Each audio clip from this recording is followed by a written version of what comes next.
एक बार भद्रावती नामक नगरी में सुकेतुमान नाम का एक राजा राज्य करता था। उसके कोई पुत्र नहीं था। उसकी स्त्री का नाम शैव्या था। वह निपुती होने के कारण सदैव चिंतित रहा करती थी।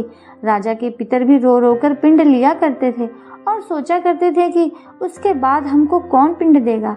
राजा को भाई, बांधव, धन, हाथी, घोड़े, राज्य और मंत्री, इन सब में से किसी से भी संतोष नहीं होता था। वह सदैव यही विचार करता था कि मेरे मरने के बाद मुझको कौन पिंडदान करेगा। बिना पुत्र के पितरों और देवताओं का ऋण मैं कैसे चुका सकूंगा। जिस घर में पुत्र न हो उस घर में सदैव अंधेरा ही रहता है। इसलिए पुत्र उत्पत्ति के लिए प्रयत्न करना चाहिए। जिस मनुष्य ने पुत्र का मुख देखा है वह धन्य है। उसको इस लोक में यश और परलोक में शांति मिलती है, अर्थात उसके दोनों लोक सुधर जाते हैं। पूर्व जन्म के कर्म से ही इस जन्म में पुत्र, धन आदि प्राप्त होते हैं। राजा इस प्रकार रात दिन चिंता में लगा रहता था। एक समय राजा ने अपने शरीर को त्याग देने का निश्चय किया, परंतु आत्मघात को महान पाप समझकर उसने ऐसा नहीं किया। एक दिन राजा ऐसा ही विचार करता हुआ अपने घोड़े पर चढ़कर वन को चल दिया तथा पक्षियों और वृक्षों को देखने लगा। उसने देखा कि वन में मृग, व्याघ्र, सूअर, सिंह, बंदर, सर्प आदि सभी भ्रमण कर रहे थे। हाथी अपने बच्चों और हथिनियों के बीच घूम रहा था। इस वन में कहीं तो गीदड़ अपने कर्कश स्वर में बोल रहे हैं, कहीं उल्लू ध्वनि कर रहे हैं। वन के दृश्यों को देखकर राजा सोच विचार में लग गया। इसी प्रकार आधा दिन बीत गया। वह सोचने लगा कि मैंने कई यज्ञ किए, ब्राह्मणों को स्वादिष्ट भोजन से तृप्त किया, फिर भी मुझको दुख प्राप्त हुआ। क्यों? राजा प्यास के मारे अत्यंत दुखी हो गया और पानी की तलाश में इधर उधर घूमने लगा। थोड़ी दूरी पर राजा ने एक सरोवर देखा। उस सरोवर में कमल खिले थे तथा सारस, हंस, मगरमच्छ आदि विहार कर रहे थे। उस सरोवर के चारों तरफ मुनियों के आश्रम बने हुए थे। उसी समय राजा के दाहिने अंग फड़कने लगे।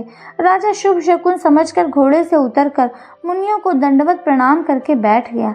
राजा को देखकर मुनियों ने कहा, हे राजन, हम तुमसे अत्यंत प्रसन्न हैं। तुम्हारी क्या इच्छा है सो कहो। राजा ने पूछा, महाराज आप कौन हैं और किस लिए यहाँ आए हैं, कृपा करके बताइए। मुनि कहने लगे, हे राजन, आज संतान देने वाली पुत्रदा एकादशी है। हम लोग विश्व देव हैं और इस सरोवर में स्नान करने के लिए आए हैं। यह सुनकर राजा कहने लगा कि महाराज, मेरे भी कोई संतान नहीं है। यदि आप मुझ पर प्रसन्न हो तो एक पुत्र का वरदान दीजिए। मुनि बोले, हे राजन, आज पुत्रदा एकादशी है, आप अवश्य ही इसका व्रत करें। भगवान की कृपा से अवश्य ही आपके घर में पुत्र होगा। मुनि के वचनों को सुनकर राजा ने उसी दिन एकादशी का व्रत किया और द्वादशी को उसका पारण किया। इसके पश्चात मुनियों को प्रणाम करके महल में वापस आ गया। कुछ समय बीतने के बाद रानी ने गर्भ धारण किया और 9 महीने के पश्चात उनके एक पुत्र हुआ। वह राजकुमार अत्यंत शूरवीर, यशस्वी और प्रजापालक हुआ। श्री कृष्ण बोले, हे राजन, पुत्र की प्राप्ति के लिए पुत्रदा एकादशी का व्रत करना चाहिए। जो मनुष्य इस महात्म्य को पढ़ता या सुनता है उसे अंत में स्वर्ग की प्राप्ति होती है। भक्तों, इसी प्रकार से पुत्रदा एकादशी की कथा संपूर्ण हुई। आशा करती हूँ कि आप इस कथा से श्रवण से लाभान्वित होंगे और अत्यधिक लाभान्वित होने के लिए मेरे चैनल को सब्सक्राइब करें, मेरे वीडियो को अधिक से अधिक शेयर करें तथा बेल आइकन को प्रेस करें। तब तक के लिए नमस्कार। राधे राधे।